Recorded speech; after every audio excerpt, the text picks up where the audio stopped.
Welcome back to KAMMA. I'm Khalil Deal, I'm Andy O. and we are KAMMA. And today we are going to talk about UFC Vegas 116. This is back in the Apex in Las Vegas, Nevada, and we're going to talk about our early predictions and breakdowns for the prelims.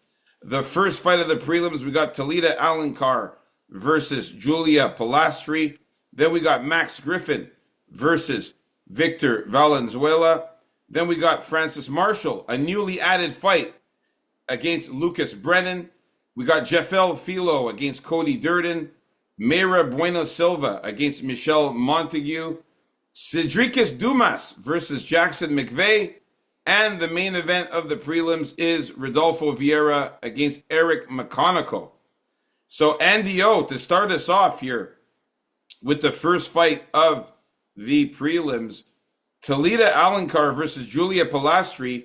Who you got, champ? And by the way, Andy O is the champion. He went 9-2 last week in the predictions. I went 8-3 in the predictions last week.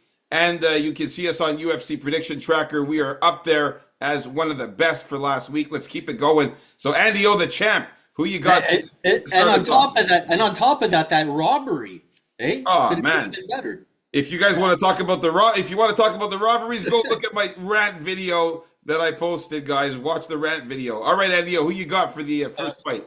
All right, here we got Lita Alencar, where her path to victory is to get this fight to the ground, get some top pressure and work for that sub.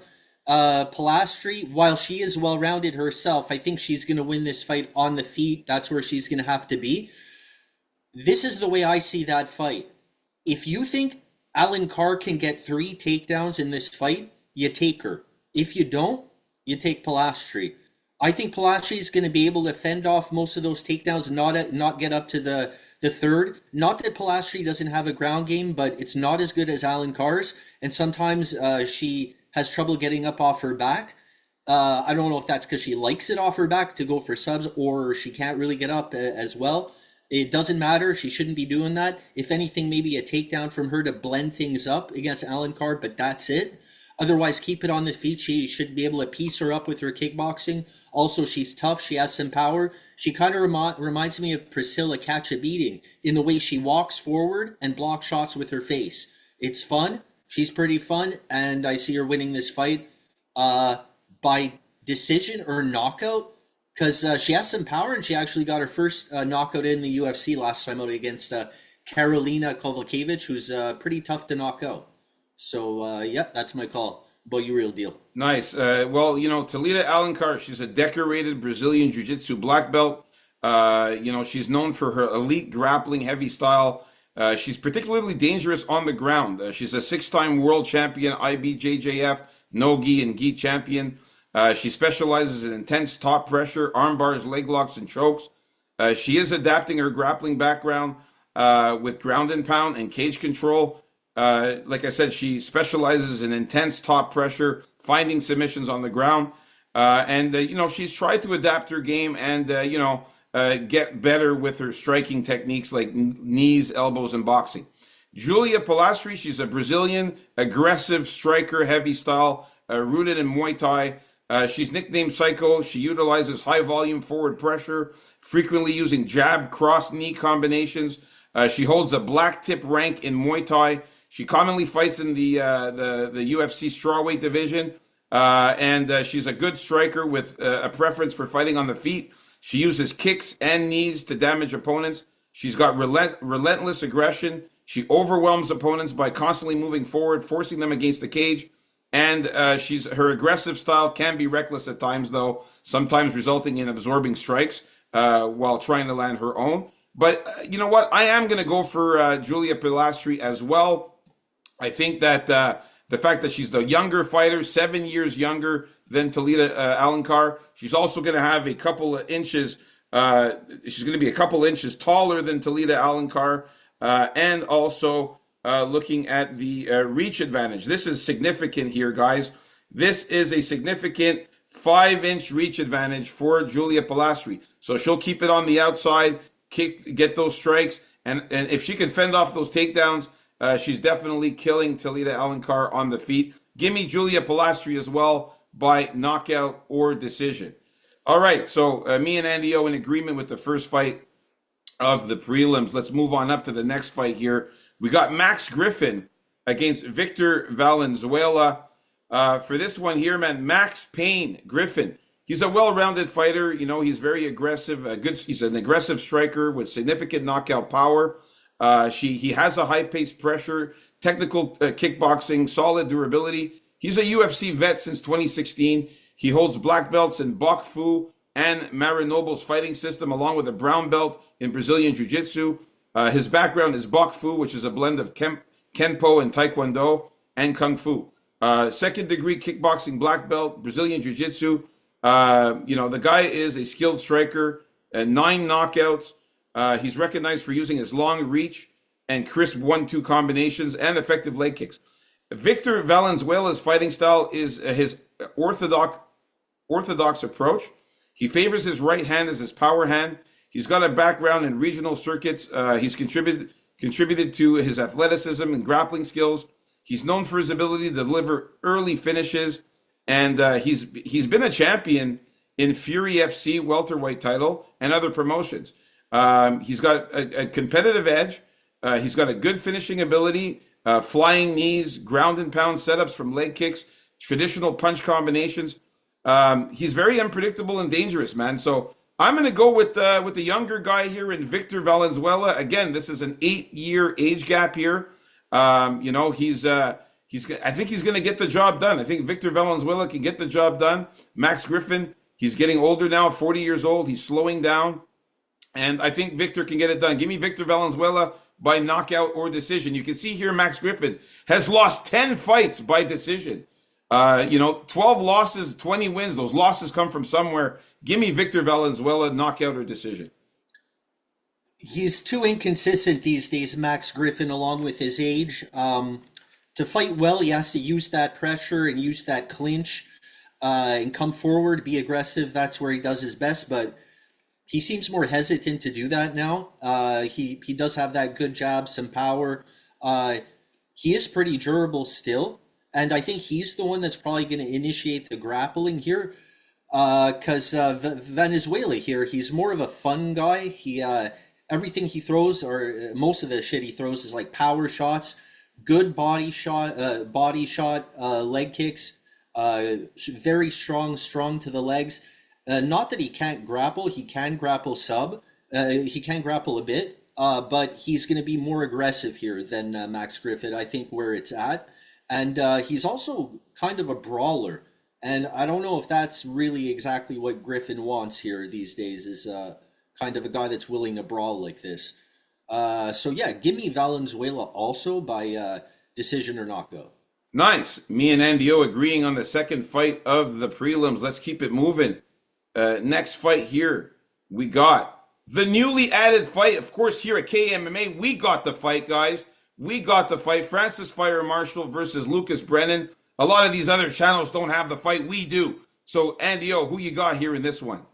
So this Brennan is not only a Bellator cast off there that the USC has been signing lately, a bunch of these guys, but they didn't even sign him immediately. He fought in a couple places like outside of the PFL and Bellator, and now he's in the UFC and he's facing Francis Marshall. Both these guys coming in at short notice. I got to go with Francis Marshall here. I think he's more well-rounded. He's definitely the better striker. I think he's going to come forward and deal with those long kicks that Brennan likes to use. Other than that, his striking is goofy looking, man. You got to say. He's going to try and get Francis Marshall down. If he gets him down there, he's going to do whatever it takes to beat Marshall, to sub him out, or to pound him out. That's why maybe his gas tank isn't the best, because he expends a lot of energy doing that. So, he's more dangerous in the first part of the fight, but his striking is pretty bad. He has those kicks like a lot of these jiu-jitsu guys have, but Marshall, as long as he avoids those, I think he should beat this guy on the feet, no problem here. So give me Marshall by a knockout. Not that Marshall has a lot of power, but I'm calling knockout or decision. Yeah, man. So you know what, man? Francis Marshall, we like this guy, the Fire Marshal. He's got a grappling first style. He's really good at takedowns and wrestling. He's very steady. He's got good composure under pressure. He's also a good striker, has very good ground and pound. He's a significant part of his success is him being a firefighter and being able to use his training in firefighting into the UFC. The guy he's got very good cardio. Like I said, he's a very good dual threat with his striking and his ground game and his grappling. He's got some good submission skills. Lucas Brennan, this guy, his fighting style is pure Brazilian Jiu-Jitsu, strong grappling skill. He likes to control opponents on the ground. He's known for his fluid and dynamic grappling, looking for openings to capitalize on his opponent's mistakes. He's got very poor striking skills, but his submission skills are very dangerous. I'm taking Francis Marshall to get the win here. Also, I think he wins also by finish. I think he wins by knockout or submission.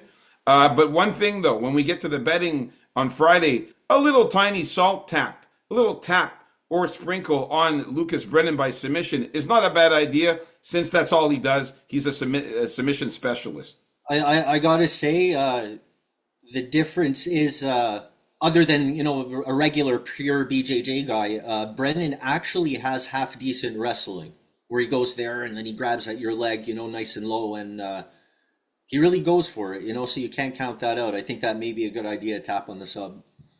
All right, so me and Andy O in agreement with Francis Marshall to get the win. I got him by finish and Andy O by knockout or decision. So let's move on up to the next fight. We got Jeffel Filo against Cody Durden. Now, this fight here was supposed to be Jeffel Filo against Lucas Rocha. Lucas Rocha withdrew. So we got a replacement here coming in on very short notice. Cody Durden here, What are you doing, Durden? What are you doing? fighting. Yeah, seriously, fighting against Jafel Filo here. Jafel Filo. This guy is also known as Pastor. The guy's got a good grappling approach, particularly influenced by his early training in Brazilian Jiu-Jitsu and Muay Thai. He's known for his determination, takedown defense. He's got a versatile fighting style which blends striking and grappling techniques. He often utilizes kicks to keep his opponents at distance while searching for openings to transition into grappling exchanges. His proficiency in submissions, particularly neck cranks and triangles, he's very well rounded. Cody Durden, we know that this is a versatile fighter, Brazilian Jiu-Jitsu black belt, strong foundation in wrestling. He's a two-time state champion. He's known for his high pressure, aggressive style. He likes to effectively use ground control with dangerous striking. He's got good 1-2 combinations to set up takedowns. He trains at American Top Team, BJJ black belt, proficient in Brazilian Jiu-Jitsu.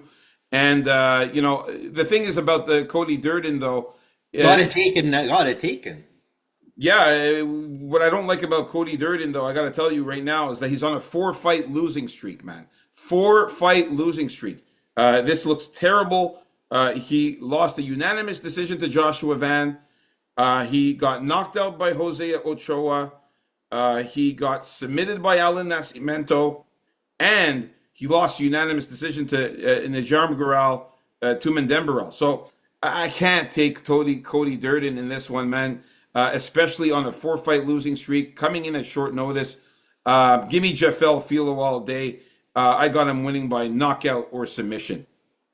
Yeah, Jafel Filo would be pretty good if his striking was half decent.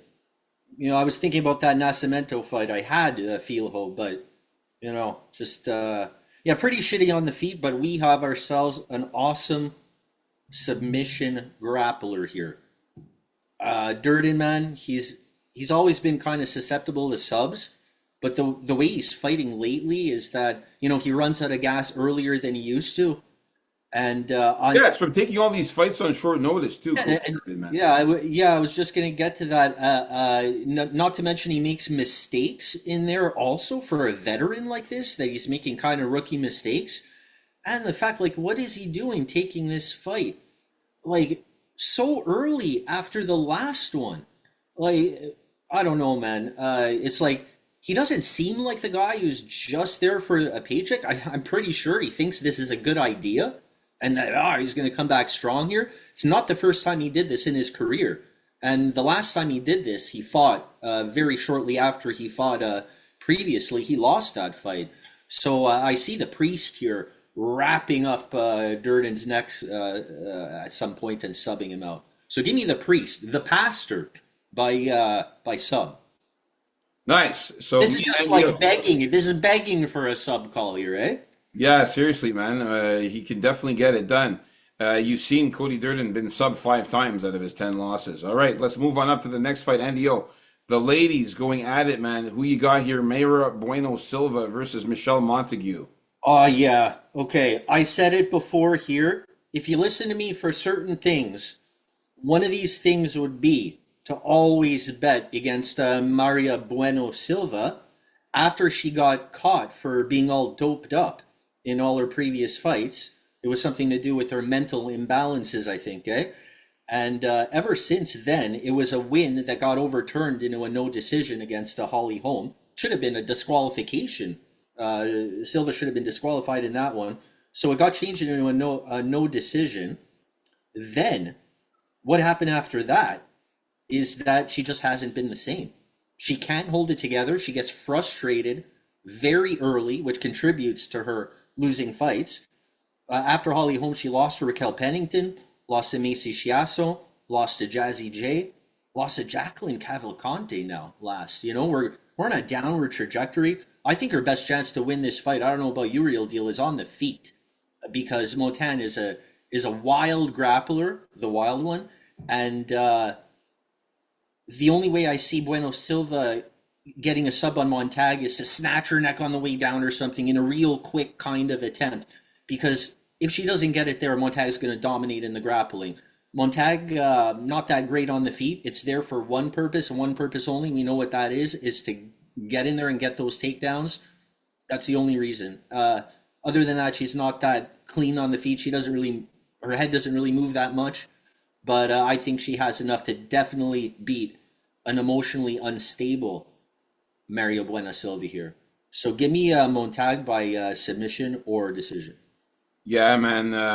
Mayra Bueno Silva, at one point, I used to really like her, man. I used to cash with her submission props when she used to be on a winning streak back in the day. Her fighting style is a combination of aggressive striking, particularly with Muay Thai. She's got dangerous submission grappling, especially her armbar, knee bars, and ninja chokes. She's known for her aggressive approach, using powerful kicks and knees in the clinch, but her heart is with submissions. She's always trained in submissions. Her jiu-jitsu game is very good. She's good in the clinch. She uses elbows and pushes a high volume of strikes, but she can be susceptible to stick and move tactics. Michelle Montague, however, You're not gonna get that stick and move with Michelle. no. Michelle Montague's fighting style is her strong submission skills and a combination of striking and takedown defense. She's got 6 submissions and 1 decision win. So you can see that, she's a submission specialist there. She's recognized for her ability to secure victories through effective ground control and striking. And early in Montague's early career, she participated in various martial arts disciplines in Brazilian Jiu-Jitsu and wrestling. So, in this one here, man, I am going to go with Michelle Montague. Mayra Bueno Silva is another one that's on a 4-fight losing streak. Actually, probably more than that because the other one was a no contest there against Holly Holm. After that, 4-fight losing streak, like you mentioned. And I like that Michelle Montague is going to be 3 inches taller than Bueno Silva. She's also going to have a 2-inch reach advantage. And again, Mayra Bueno Silva's a quitter, man. As soon as she doesn't get her way, as soon as she faces some adversity, she quits. So yeah, give me Michelle Montague to be the first to sub Mayra Bueno Silva. I'm going with submission or decision here for Michelle Montague. And on the feet, I don't think it'll last long on the feet. Michelle will take her down very quickly and keep this fight on the ground. All right, so let's move on up to the next fight. We got Cedricus Dumas against Jackson McVeigh. This fight was supposed to happen a while back. It didn't happen. and now it's happening again here. And I can't Did believe we Dricus Dumas is still in the UFC. did we preview this fight before? I think we probably did. So many times we talked about these two. I like to use Andy O's expression here, a couple bums. Anyways, Cedricus Dumas, man, the guy is his fighting style is kickboxing. He does have a background in wrestling and Brazilian jiu-jitsu. He's known for Dutch kickboxing techniques, combining it with his grappling. He creates unpredictable, a versatile approach. His striking is influenced by Dutch kickboxing, a style characterized by aggressive and powerful techniques. He also has a background in wrestling. He's got a purple belt in Brazilian Jiu-Jitsu under 10th Planet Mobile. And Dumas blends his striking and grappling skills. Jackson McVeigh is very aggressive. He's a finishing-oriented fighter. He likes to fight with his Muay Thai and submissions. He uses his long frame to deliver knees, elbows, and body kicks. He often seeks first-round finishes through relentless pressure and front headlock positions. He excels in close-quarter combat. He utilizes his head pressure, wrist control, and short strikes to wear down his opponents. He's effective in Muay Thai knees and high kicks, and he's a threat on the ground. He often hunts for guillotines and triangles, and he's very good at subs as well. Give me Jackson McVeigh to get the finish here on the Reaper Cedricus Dumas. I'm going with Jackson McVeigh to win by knockout or submission. I cannot pick Cedricus Dumas anymore. I'm done with this guy. I gave this guy a chance last time, and he made me look bad. That was the fight against Dante Johnson. No, sorry, it wasn't against Dante Johnson. It was against Oleg Sejak. I remember that against Michal Oleg Sejak. I took Cedricus Dumas to win. He got knocked out, looked like a chump in there. And then I took him, and then I didn't take him against Dante Johnson. I took Dante Johnson. Dante Johnson subbed him with a guillotine. So I have no faith in Cedricus Dumas. I think he's done. Give me Jackson McVeigh by finish. I don't know if the odds should be this wide on this fight here in favor of McVeigh. McVeigh's a first part of the round fighter, man. He's wild. He's looking for all the shit you said all at one time. And I don't know if Dumas can survive that. But if he does, like, McVeigh has bad striking defense, questionable cardio. So after a couple minutes, he's going to have big problems. Do I think he can put away Dumas right away? Yeah. I'm not even sure. McVeigh though will be put away by Dumas after like the 2.5 minute mark. It's going to be interesting to see because both these guys, man, very questionable. Dumas is also where's his head at with all his charges and all that stuff and his ankle monitors. He does have good strong kicks. I like that about Dumas. But yeah, I'm gonna have to. I'm gonna take Jackson McVeigh here with no confidence because I think he is pretty dangerous in those first couple minutes of the fight. Hey, man, the fight against Zach Reese, he looked really good in the first round. Remember that against Zach Reese there? He was beating him up pretty badly in the first round, Jackson McVeigh. And then Yeah, it was the first part of the first round, I bet you. yeah, and then in the second round, that's when Zach Reese got the sub in the second round. But McVeigh looked good in that fight again. I think against Dumas, if he does that same approach that he did against Zach Reese, I think he could finish Dumas, man. Yeah. Yeah, so I'm going to go with Dumas here. I say that's a good probability for him to finish Dumas in the early part of the first round. But, even later, we've seen Dumas accept bottom positions and just cover up, really, Yeah. and wait, right? And not move. And really, what's the ref supposed to do? And he got knocked out like that.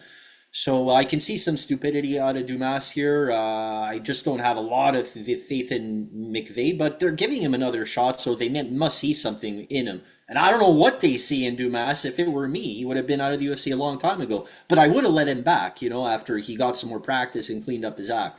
But yeah, so anyway, I'm taking McVeigh here by knockout or sub. Nice. So me and Andy O agreeing on all of the fights so far in the prelims. Let's get to the main event of the prelims. Guys, if you haven't already, hit that like button.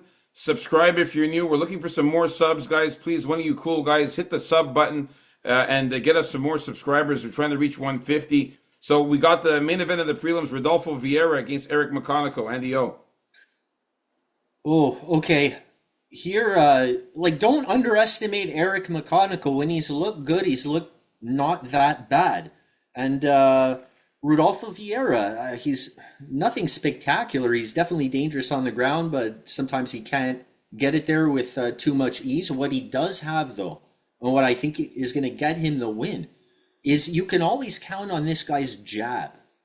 This guy's jab is always there. He's very tough. He can take a beating.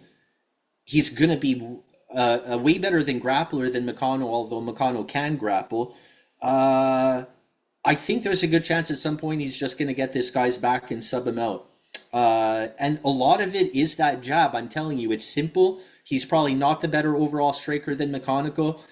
He doesn't have very much variation, but he's committed to that jab, and it really does the job. Like George Foreman, I think, once said, if you want to be a good boxer, forget about the jab. If you want to be a great boxer, make it your best punch. So Rodolfo Vieira, listen to some of that. And McConaughey, good front kicks, good high kicks. His lack of urgency sometimes is a problem. And look, he can be taken down. So for that reason, man, I'm going with Vieira for the sub or decision. Yeah, and this fight is at middleweight. No, I'm sorry, a sub or knockout. Okay, nice. This fight is at middleweight. So McConaughey is actually moving down in weight from light heavy to middleweight in this fight. So Rodolfo Vieira is a pure middleweight. For me, I got to say Rodolfo Vieira, man, this guy has been one of the guys I really liked early in his career. He's always been a finisher up until recently when he got that one decision win there. Other than that, he was a sub machine. Also got a knockout too. He's a black belt in Brazilian Jiu-Jitsu. He's very aggressive, got good top pressure grappling.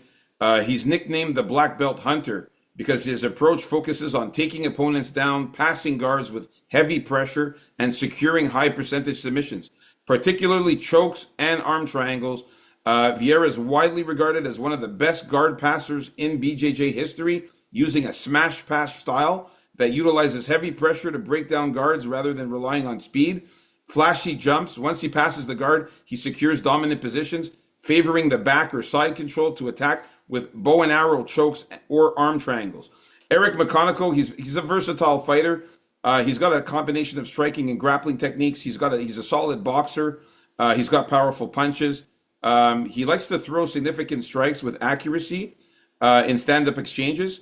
He tends to focus on landing significant strikes per minute. His striking volume is pretty high.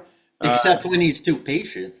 Yeah, he likes to incorporate wrestling into his fighting, though. And that's what's going to be a problem. If he tries to wrestle with Rodolfo Vieira, that is the big mistake. McConaughey doesn't want to get this fight to the ground. In my opinion, he needs to keep the fight standing. Rodolfo is a very dangerous submission specialist.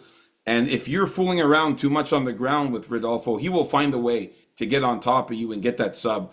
I'm going with Rodolfo Vieira to win here by knockout or submission. It's going to be either a ground and pound knockout or he's going to lash in a sub on Eric McConaughey. Even though Eric McConaughey is good, he's not that good off his back. And we've seen Eric McConaughey get taken down in the past and not look that good when he's on his back. So I'm going to go with Rodolfo Vieira by knockout or submission. So there you have it, folks. Our early predictions and breakdowns for the prelims. Stay tuned for the main card coming up next. And go Montreal Canadiens. Let's go.